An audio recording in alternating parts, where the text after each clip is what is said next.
setan itu bawaannya marah, emosi, kemerungsung, sumpek, itu gitu. Gitu ya. Kemudian setan itu dia di sini Imam Ghazali mengatakan kita tidak usah ini ya, tidak usah bahas ya, tidak usah bahas setan itu bentuknya seperti apa, habis itu latifah atau jisim, tidak usah dibahas itu. Kenapa? Karena sudah ini ibarat ada ular masuk dalam dalam baju kita. Udah saya pikir ini panjangnya seberapa ya, warnanya apa ya? Ya udah saya pikir dalam mikir itu ainul jahli, bodoh berarti. Nah, di sini setan itu yang pertama setan itu harus diperlakukan sebagai musuh. Inna syaitana lakum aduun fattakhiduhu aduwa. Setan itu musuhmu. Maka perlakukan setan itu sebagai musuh. Innama yad'u hizbahu liyakunu min ashabis sa'ir.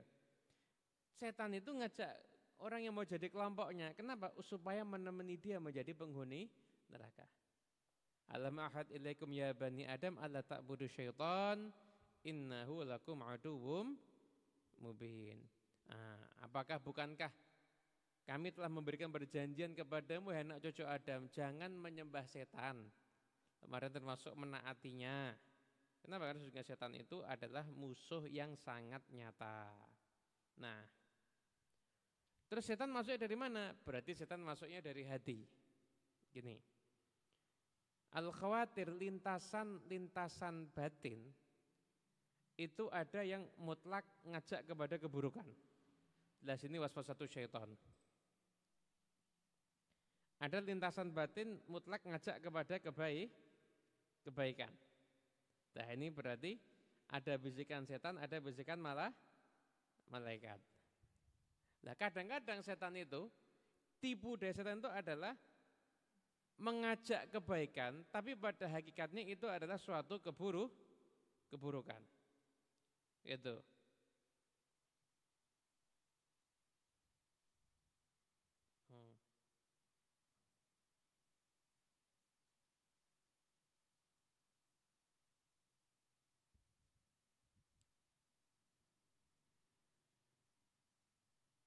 Nah, kemudian di antaranya nanti syaitan itu contohnya ya. Contohnya syaitan itu nanti macam-macam.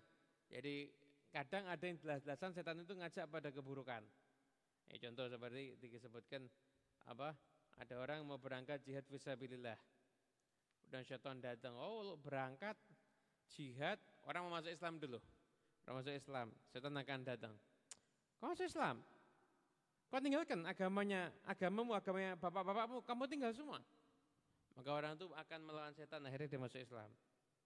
Nanti setan akan goda lagi ketika mau hijrah. Ketika akan hijrah. Maka setan akan goda lagi. Kamu hijrah, tinggalkan tempat kamu. Bumi dan langitmu setiap hari kamu tempati, kamu tinggalkan. Lawan hijrah. Jadi setan akan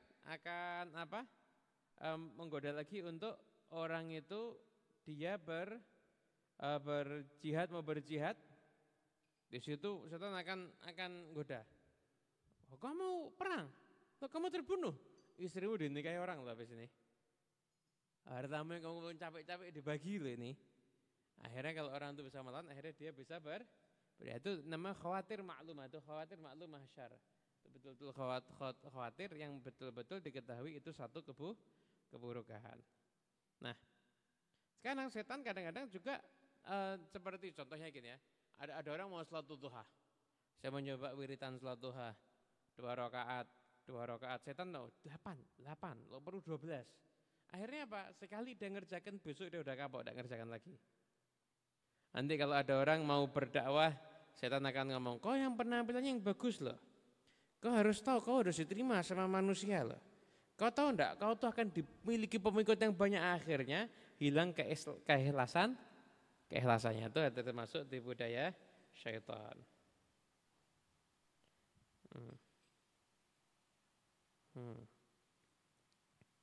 Itu pernah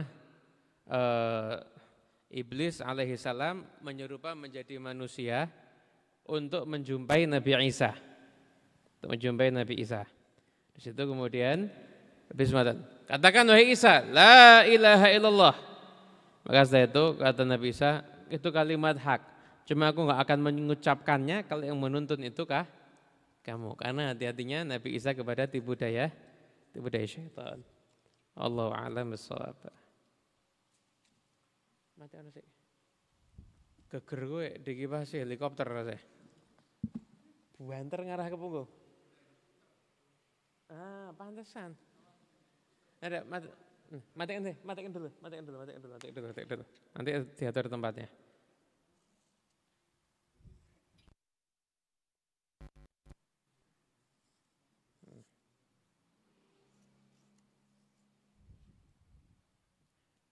Ini masih mending. Harusnya kayak ada helikopter di belakang tadi.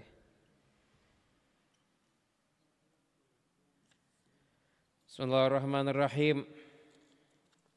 Radhiyallahu ankum wa qala radhiyallahu anhu.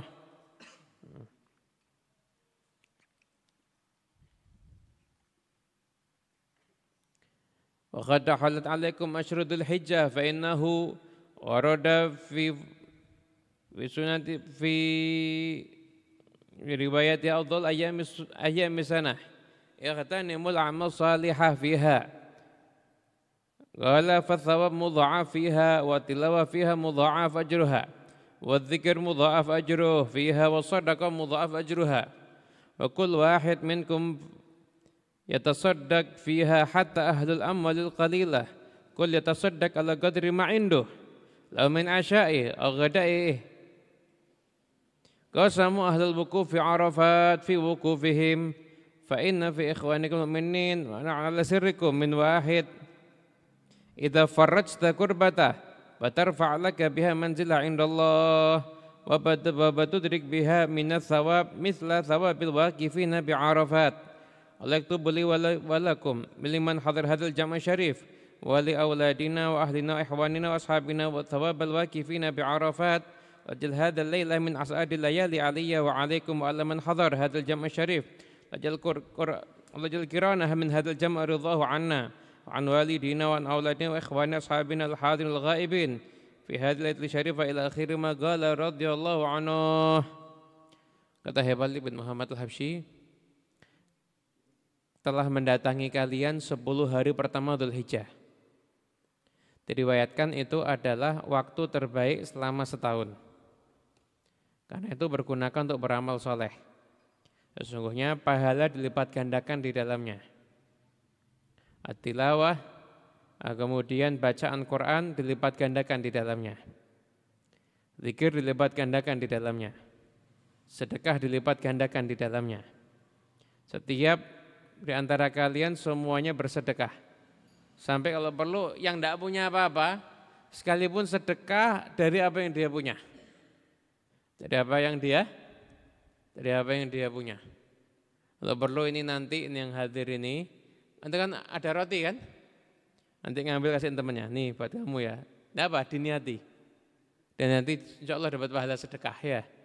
Sedekah pahala ngasih makan orang lain gitu.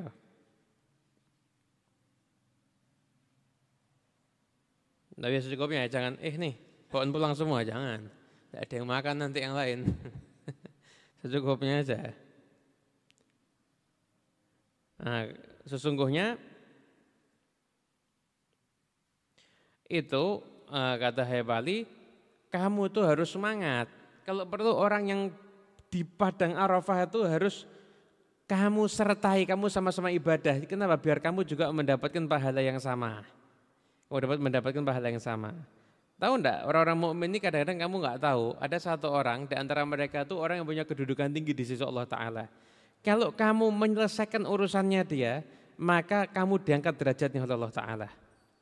Bahkan kamu akan bisa mendapatkan pahala seperti pahalanya orang-orang yang wukuf ada di padang Arafah. Artinya Hebali ngasih semangat pada kita, jadikan kita sama orang yang wukuf di padang Arafah itu bedanya cuma tempat. Yang kita baca sama, zikirnya sama, kondisi hatinya sama. Usahakan yang beda hanya tempatnya saja. Kita betul-betul berdoa, minta kepada Allah Ta'ala agar kita semua diberkahi oleh Allah Subhanahu wa taala, terutama pada hari-hari di mana Allah taala menganugerahkan anugerahnya yang lebih. Contohnya dari hari Arafah. Beda katakan termasuk dosa besar orang itu kalau wukuf di padang Arafah terus mikir enggak diampuni sama Allah. Orang wukuf padang Arafah terus mikir, jangan-jangan saya enggak diampuni sama Allah ya. Itu termasuk dosa besar. Hati-hati. Makanya gunakan waktu sebaik-baik mungkin untuk kita semuanya mendekatkan diri pada Allah Ta'ala. Masih ada besok tanggal 8 Dzulhijjah. Hari Ahad tanggal 9 Dzulhijjah, 10 itu tanggal 10 Dzulhijjah. Masih ada waktu untuk kita menambah amal saleh, untuk kita semuanya menebus mungkin kelalaian-kelalaian kita di hari-hari yang kemarin, kita gantikan dengan amal saleh. Semoga semuanya diampuni oleh Allah Subhanahu wa taala. Amin ya rabbal alamin. Al-Fatihah bil qabul wal iqbal wa salihil ahwal. Naftah alaina wa lakum futuhal arifin. Yafaqihna yakum fi din wa alimna wa iyyakum mata'wil wa hdina wa iyyakum ila sawa'is sabil. Allahumma hadina bil ilmi wa zainna bil hikmati wa taqwa jamila bil afiyah. Allahumma nazigh qulubana talqi biman dunak waj'alna min qaumin tuhibbuhum wa yuhibbunak. Wa sallallahu ala sayyidina Muhammad. Allahumma fadil hujjaj wal musafirin wal ghuzzata wal mujahidin fil barri wal bahri wal jawi ajmain wa yahduhum salamah wa yadum ila adhanihim salimin ghanimin mujammin bi khairati dunya wad din. Allahumma safna sallim bi mithlihi da'wat bil munasabat wa ila qadati nabi Muhammad sallallahu alaihi wasallam. Al-Fatihah. الذين أنعمت عليهم غير المغضوب عليهم ولا الضالين آمين آمين يا رب العالمين. اللهم صل وسلم على سيدنا محمد مفتاح باب رحمة الله بالله صلاة وسلاما دائمين بدوام ملك الله وعلى آله وصحبه. اللهم اجعل في طاعتك فرحي وسروري وفي مرضاتك جميع أموري. اللهم يا عالم بحالتي ومطلع على سرائري ونيتي اقضي جميع حاجاتي واغفر ذنوبي وسيئاتي وتجاوز عن خطيئاتي وزلاتي وتقبل جميع حسناتي وسامحني فيما مضى وما ياتي واكتبني في ديوان ساداتي واسلك بي سبيل نجاتي في حياتي ومماتي. اللهم إني طامع في عطاك راغب في رضاك مستسلم لقضاك فاكتبني من أولياك واسلك بي سبيل هداك وألحقني بأسفياك. الله على سيدنا محمد صلى الله عليه وسلم. الحمد لله رب العالمين.